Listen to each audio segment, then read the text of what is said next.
Joining me now is musician David Ellefson from Megadeth. And of course, Ellefson, he has a new book, The Sledge Chronicles, Rockstar Hitman. Welcome back to the show, David. It's nice to get a chance to talk to you again. Yeah, thank you. Good to see you again. So let's just start talking about the book, the Rockstar Hitman, Hitman. I don't know why I'm saying it Hitman, but Rockstar Hitman, which I guess if there's one takeaway from that book is you should really read your contract before you sign it. Yeah, exactly. That is kind of the main takeaway, and not just your rock star contract, maybe your employment agreement too. Yeah, But yeah, it's there's a lot of sort of sub narratives through this, sure. and I guess to start, look, we anchored it with our character Sledge, which is his kind of stage name, and we wrote it from his perspective. So actually, it's a fictional autobiography, which is I didn't really think of it that until after we wrote it, and Yeah. actually some comments came up like, oh, it's like an autobiography. I'm like, I guess it is, because we thought about that. Do we write it from sort of an author's point of view, and then you sort of fill in the quotes of the characters? And I think on this one, me and Drew felt it was easier to be inside of Sledge's psyche the whole Right. time. And you're right. Then, so as these revelations happen, like, oh my God, what did I just do? I think Yeah. it was easier to tell it from kind of a single POV, if you will. Yeah, and as the title implies, it's not just that he signed his publishing rights or his masters away. It's that he actually, in addition to being a rock star, well, he has to take care of some business as a hitman. Yes. And I think it's a funny idea, I mean, because it's not, it's because it's not real. Yeah, of course, of It's a course. funny Well, let's idea. hope not. And maybe Yeah, it is. I don't know. Let's hope not. well, Not for that's me, it true. isn't. Yeah. Yeah. Of not the idea that like, well, we'll route the tour around where we have some problems that we need to get things taken Yeah, care of. yeah. The Actually, killing comes first, and then then the yeah. then the show is going to be booked after the mercenary acts take place. Yeah. And I wanted to take a minute, and you mentioned him, but take a minute to talk about your co-author, and Hmm. in a little bit we'll also talk about how you guys also have a movie called Dwellers Uh, that we'll talk about before we're done. But yeah. talk about how you know Drew and how you guys got together, and how this idea came about. Well, I knew him. He assisted a little bit over at EMP Label Group a couple years ago. He was just kind of helping out with some back end stuff, and he was working with the singer from Kick Tracy. They were working on a record together, and I love Drew. He's a good dude. He's a nice guy. He's a Midwest guy. He did a documentary on Bang Tango, and then played in the group for a minute, and then he ended up writing his own memoir. I think it's called Dark, Depressing, and Hilarious. Yes, dark, And depressing, and hilarious. yeah, That you and wrote a so I was few like, years okay, ago, this yeah. this guy's got a sense of humor. He's got a twisted bent. He's a good kid from the Midwest. He's certainly gotten beat up a little bit, like we all do. Sure. In life, and certainly in show business, and yet he's come out the other side with a somewhat whimsical view of it all, and then he presented the Dwellers film, and I was like, God, okay, man, there's a lot going on, up there in that little noggin of yours, and so we've been friends, and so I hit him when this idea for Rockstar Hitman came up. It's funny, the book was the last thing we've done, and the film was actually before that. Oh, So okay. it's kind of funny how they're coming out opposite of that. The book Right. came out first, and then the Dwellers film. So I called him. I said, "Man, I got this idea," and he loved the Rockstar Hitman idea. And I said, "Listen, I think it'd be great if to collaborate with you. I think you would add some of the mercenary acts that you've just got a good mind for that." And so as we started collaborating, he sent me over what I think is probably the I guess it's the kind of the prologue, I think, is what he sent over to me. I was in South America. I was on a bass story solo tour, and I sent him kind of my first sketch, kind of lining out the characters a little bit, and then he wrote back what I think is the prologue, and I was like, holy cow, dude, this is perfect. There I am on a train in Kansas City with a head in my duffel bag, and I was like, man, what I've loved about it is it's kind of like writing a song or anything else. Is we had a very collaborative voice, if you will, that you can't really tell where I stop writing and he starts. And that was important, obviously, if you're going to collaborate on something, especially in a narrative like this, that our writing styles had to work together, just the same as when you write a song, Sure. can't be my riff and then your chorus, you know what I mean? And if they are, they have to sound like they're part of the same song. Right. You don't So want it to be like, oh, Paul McCartney wrote this verse. John Lennon definitely wrote that exactly, verse. exactly Yeah. right. And that's important, and of course we learned that from music, Drew and I being musicians. So as we move now into film and these books and things, it's cool to know that that the narrative of our kind of our we have a common voice, if you will, and I think we found that in Rockstar Hitman right out of the gate. Right, and this idea that I like the way you described it, that it's a fictional autobiography. I'm going to Mm, assume there are elements in there that come from probably both of your lives. Just sort of sure. how Sledge is describing, like hearing Led Zeppelin 2 is such a specific thing. I'm like, well, Yeah. that's probably true for one of you guys, that was the first thing you heard, and getting Kiss Destroyer. So these are very specific things early in the book. So Yeah. I'm wondering, was there a lot of like, well, this is the stuff that happened for me or happened for Drew. Like, are there specific things that come to mind as Yeah. sort of It's help funny you make the mentioned character more real? Yeah. it's funny you mentioned those two, because I mean, again, it's a rock and roll book. It's Yeah. fictional, but again, there's a couple things, like one of the clubs that he goes to, we changed the name. But if you were there, you know exactly which club we're talking about. And of course, if Sure. in your town you probably have one of those, whether it's Kansas City, New York, Atlanta, LA. We all have this kind of favorite club where all the sex, drugs, and rock and roll and the decadence went down. Right.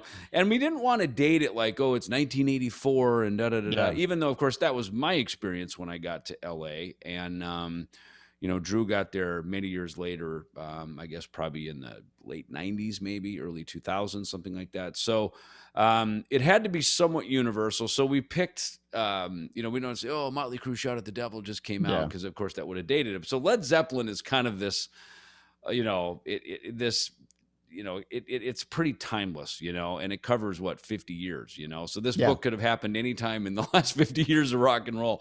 And of course, Kiss Destroyers, Kiss, kind of the same thing. I mean, look, Yeah. they're celebrating 50 years or something too, right? I mean, so we chose those things, and funny, those were deliberate decisions to not focus it too much, like, oh, the new Greta Van Fleet album came out. It's like that Right. would date it to pretty much the last 5 years, So we wanted it to be broad enough, yet as some, I did use some street names, Orange Avenue, which is right by kind of where I landed in Hollywood. I landed on Sycamore, but Right. Orange, is a street Yeah. right Well, there by Hollywood it was High. like And very specifically like Hollywood High School. So it's like across yes, from where there's an In-N-Out burger now. And yeah, I was like, I was exactly. reading that. I'm like, oh, I know exactly. I know You know what right where building. it is. Yeah. Yeah, yeah. And Yeah. and the Hollywood Roosevelt Hotel. It's funny. I stayed there last summer, and I walked out there, and I was like, "Yep, there it is." Okay, in my mind, I was Yeah. going, "Okay, I've got the streets right. Okay, good, I'm good." Yeah. Because look, I think even when you're writing fiction, you have to set the situation up, that. Um, that it's funny. I use the name Delane, Iowa. I don't even know if there's a town. I just used that band name. I love the band Delane from Europe, so I use that Oh, that's as funny. a right. Yeah. And so I kind of grabbed from some different things.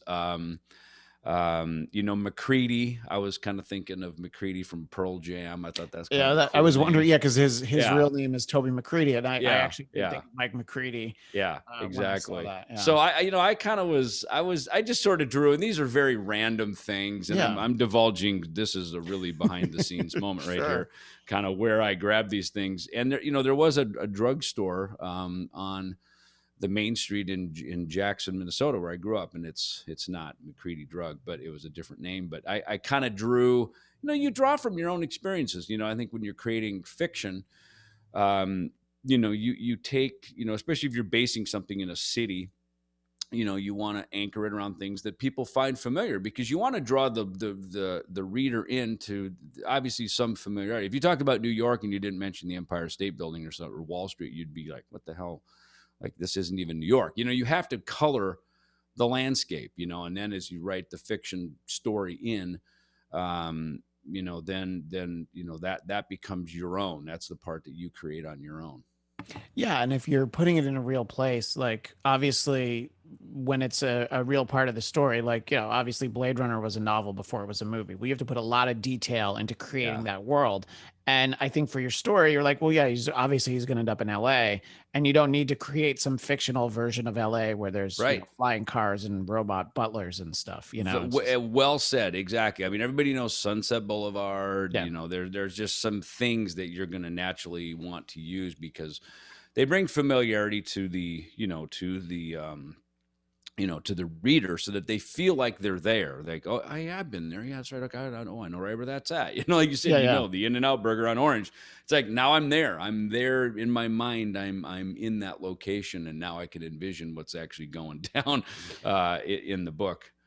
Yeah, and a lot of times with movies, when they film in a city and they try to pretend it's somewhere else, Mhm. if you've even been to that city, you're like, well, no, Vancouver doesn't look enough like New York for you to leave Right. those mountains in the background. That's Yeah. probably you probably should have filmed it the other way. But yeah, in a book, I think that goes a long way. One of the things I was reading early in the book, it seemed very much like it just must have been an experience one or both of you guys had. Sledge is auditioning to replace a guy who he knows as the singer in the band, Mhm. unbeknownst to him. And it Yeah. seems like, obviously, bands replace members all the time. This band was just starting out, but Yeah. it seemed like it had some of that tension. I feel like there has to be, obviously bands replace members for plenty of good reasons, all the Yeah. time. Yeah. But, sometimes you just have to, and you have to do it like that. So I'm wondering, was there something specific that kind of was in your mind or maybe in Drew's mind while you guys were working on that section? No, I don't think specific, but you're right. They're this uncomfortable. I've come in and I've come in and taken gigs from people. I mean, I didn't take it. I was invited in. Hey, we need Sure. you to be the bass player, either on this record or, in this for this group. Yeah. So I've done those things where I've been the replacement guy. And fortunately, I don't think I've been replaced. But when I wasn't part of things, I mean, other guys have been brought in, to play behind me. But it's uncomfortable. We've all been in bands where it's like, oh God, we gotta freaking ditch the singer, man, or we gotta the guitar player's on drugs, or he doesn't show up, and we gotta ditch the guy. And sometimes it works, often it doesn't, So there was this kind of uncomfortable, and I think what we tried to paint here is that this was locked and loaded, ready to go. And of course, as you read it, it's almost too good to be true. And of course it is. Of and, course. then, Yeah. and then he's even as he's going, wow, it's like, I can't believe this. This is like the $1 million ticket to ride. Yeah. It's like, I just can't even believe, and even he's aware, like I'm good, but I don't know if I'm this good. Like, this Yeah. is all just happening too soon and too, like, if it's too good to be true. And I think, look, we drew a little bit, I think, on, kind of maybe this American Idol. I mean, it seems like, The Voice, it's like, almost in order to make it in showbiz, you've got to be on some game show these days, and Yeah. we didn't quite go there with it because we wanted it to be a real rock and roll story. And I don't think those are.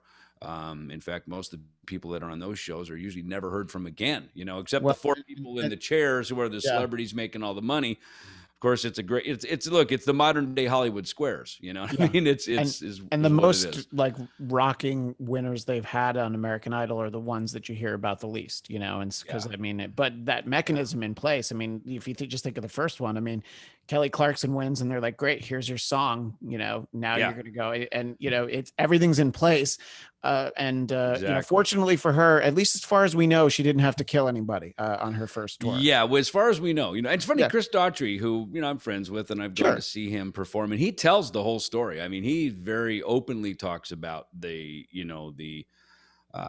he's thankful for the experience, but he talks about, and it's funny for Chris, losing was probably, or I should say losing, but not winning was probably the Yeah. best thing that ever happened to him, Yeah. So the irony of that, but it's, we did want to create this tension of like, and in some way, we've heard these stories. It's like, if you do win, it's like, hey man, you're beholden in your golden handcuffs now to the entity to whom brought you to the dance. We had a tour manager years ago with Megadeth in the early 90s. He always said it. He goes, guys, you go home with the girl you brought to the dance, and Right. that didn't just apply obviously to a date. It reply, Sure. to a lot of things. It's like, your loyalties matter, you know what I mean? And it's kind of like, hey, hey kid, I brought you to Hollywood. You work for me now, Yeah. so kind of that fat cat, like Wayne's World, Mr. Big, Yeah, that same exactly. thing, right? As I was reading and thinking about it, I was trying. My mind wandered for a moment. I was thinking about some of the most successful replacement singers that we've had. Some that met Mm, with medium success, and I was thinking that like, oh yeah, Sammy Hagar because Van Halen had the second life with him. But then I remembered that Steve Perry wasn't the original singer of Journey, right. and I'm like, all right, so I think that was probably one where everybody was like, yeah, I think we made the right choice. Yeah. Yeah, and again, look, you can count them on one hand, the ones that have worked, you know Yeah, what I that's why I mean? mentioned it. Those are the Yeah. two that I thought of. Well, and maybe look, obviously Brian Johnson came into Yeah, that's a AC/DC, great. so Yeah, three. you're. I mean, really, there's But three. yeah, and You know, then that one, of course, is unavoidable. yeah, Bon Scott was gone, so they had to have somebody new. Yeah, so yeah, I think yeah, I think you're right. I did not think of Brian was well. yeah. There was an error on my part because the band, of course, so much bigger under him. Well, and it's funny, like you go to Pearl Jam, who came out of Mother Love Bone, Yeah, again through Andrew Wood there, who sadly passed, and then they yeah, regrouped and they did get a second chance. And that, I mean, what are the chances of that? That doesn't usually happen very often, but no, you're right. It's the replacement thing, and of course, as you read the book, the need for the replacement was more than just being the singer. yeah. Right, And we exactly. we need a guy who's going to comply with our ways, so it's yeah, you won the lucky lottery ticket, but yeah, there's a little you, more to you're this gonna story. you're gonna have Yeah. to earn it. So, Hmm. and in reading the notes for the book, I understand that this is the first book in a series. So, Right. talk a little bit about the plans for what's next, without giving away story Sure. points and stuff. But where does it go from here?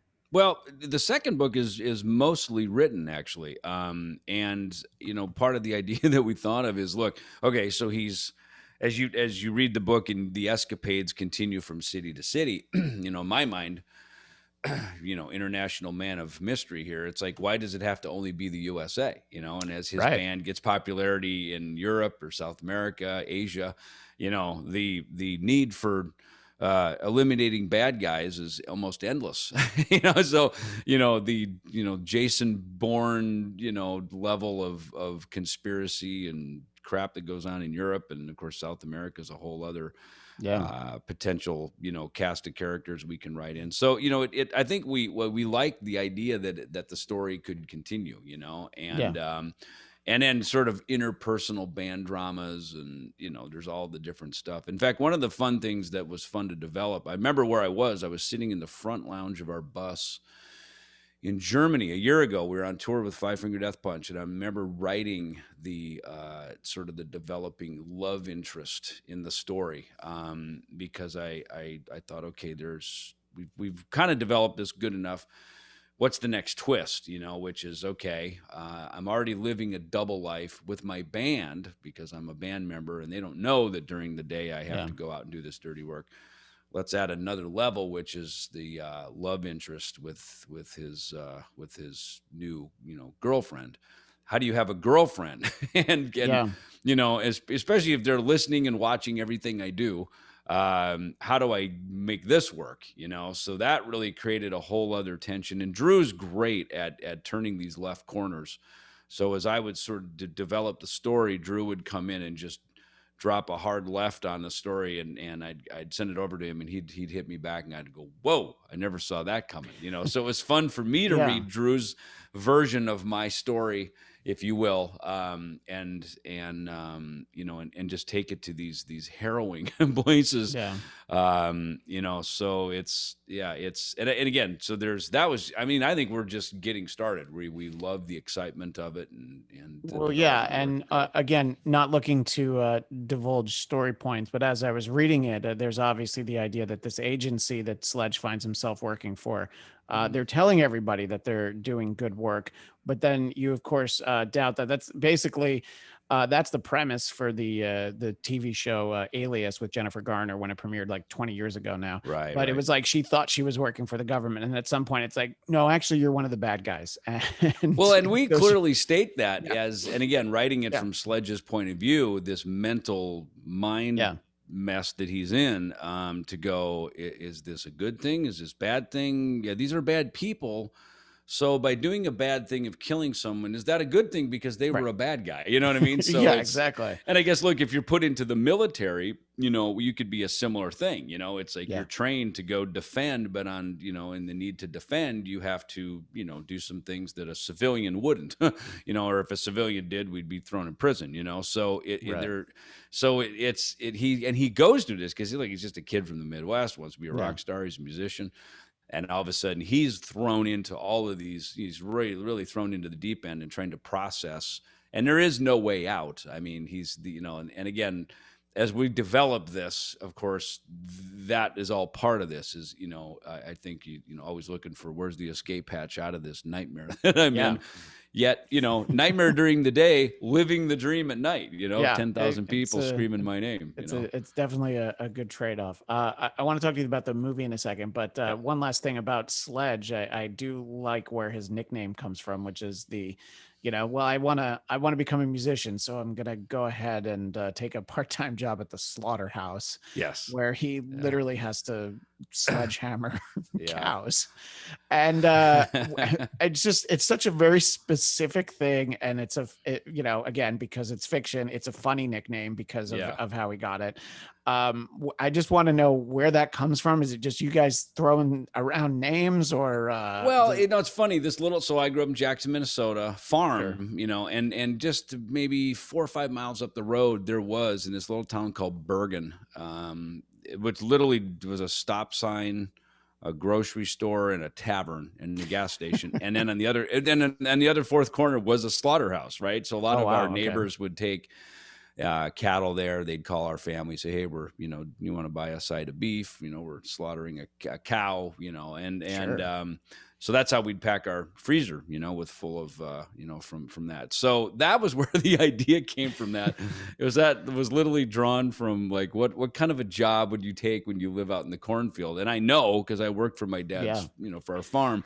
So I never had to take a job like, going to work at, the John dealer, implement dealer, or something like that, or sell cars. I never had to do those jobs because I just worked on the farm, But in this case, we thought because Sledge grew up like in the town, and I know friends. My friend Greg Handevitt, when we grew up, I lived in the farm, he lived in town, and the drummer in my band, he had to get a job as the dishwasher at the Best Western Hotel that was just built in town. So it was always this thing of like, I'm a Yeah. musician, but I got to get a job so I can buy a guitar, buy equipment. And then by now having this job, now I can't rehearse. I can't get to, Yeah. so the day job thing was we wanted to create that conflict of, and I think most musicians who probably are going to see this know that it's like, oh God, I can't wait to get out of this job so I can go play music.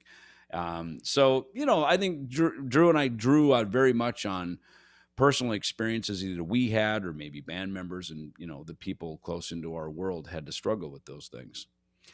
Yeah, well, I think it comes across, and I think that Sledge is called upon to do some terrible things, but not in a way where it makes you like, oh, I don't like this guy anymore. Yeah. He has to come to terms with it, and I think you guys do a great job in the book. Yeah. And again, it is Rockstar Hitman is the book, and you can get it Amazon, you can get it to everywhere, obviously. Yeah. So that's what I think people should definitely take a look for. Now, later in the year, there'll be this movie Dwellers, which I was just given some notes as to some of the places where people will be able to see it. There's a New York Flash Film Festival, Horrors for You, the number 4, and Frostbite International Indie Fest, Standalone Film Festival and Awards, the Liftoff Sessions and Chicago Indie Film Awards, and a couple of live things that I see coming up in September in Minneapolis at Crypticon, and Fort Wayne, Indiana in October at Dead Convention. But you guys, according to the notes I have, you actually did something. Was it just last weekend? Did you took the Yeah. movie somewhere? Mad Monster HorrorCon invited us down to do an appearance. They premiered the film, and lo and behold, they bestowed us the best film award for the Wow. convention. Yeah, which is amazing. So, and what's cool about it, with Ellefson Films as an imprint, I have a distribution. It's funny coming out of that. I realize we have everything in place now to put films out, not only our own, but for other people. It's kind of like when we started EMP Label Group and relaunched Combat Records as a label, is a lot of people, they've got creative product and they just don't know how to get it out, Right. and again, get into all the sort of digital aggregators out there. So that was the whole point of having the label. And now with Ellefson Films as a film distribution, or as a production house, to have the distribution channels, digital and physical and stuff, to have that is cool. So actually some people are coming up and going, "Hey, you got a film company? I got a little documentary I might want to run past you." So Nice. it is cool. It's I mean, look, I don't think it's enough to just do music these days. I think in this day and age, it's nice when you can create the visual with a film, you can create a narrative with a book, you can put a music soundtrack to it. You know what I mean? You can kind of do all of it. And I think it's, we're having a lot of fun, but kind of having this whole all in sort of little cottage industry here. Yeah, and I think it's all about just trying to figure out what it is that people want to consume things in different ways. Obviously, doing podcasts like this for years it was just audio, but then you're like, well, people just want to watch two people talk, and for some reason they prefer it. Like just seeing it helps them connect to it more. And you're like, well, if you want it that way, here it is that way too. So just having so much of it out there, I think is a smart way to go. So what should we know about the movie in general? Is it going to be released theatrically or iTunes, or how are people going to be able to see it? Yeah, the first thing with the film is we wanted to just do the convention we did with Mad Monster, do the premiere, and then that it's funny when you kind of just get this stuff out into the world. It just takes a life of its own. We got this award from Screenwriting Festival, from Mad Monster. These different festivals are accepting us in now to these film festivals, which is great for the viewing. So we're aiming, horror always works good around Halloween. So that's going to be, it's like when you make a Christmas album, aim it toward Christmas. You make a horror film, aim it toward Halloween, so, and if you're Silent Night, Deadly Night, you get to come out at Halloween and stay through New Year's. Exactly. So this, we're looking toward an end of the year release, end of third quarter, early fourth quarter release with this. So, which is great. Now we've got those wheels in motion. So it's nice, with the book and with, now with the film, and, so we got, the label, the book company, the film company, we got all these things going here, which is really great to, be able to push our creative things that we create to actually get them out into the world now. Yeah, and obviously, everybody hopes that they'll be able to see movies everywhere by the fall. I mean, when you live in places like New York and Los Angeles, you kind of forget that movie theaters have been open in some capacity around a lot of the country. And I thought it was interesting. You said you were in North Carolina, so there was actually a convention that was held. So you start to see little things that are happening. Things that aren't automatically kicked to next year. That's kind of an encouraging sign.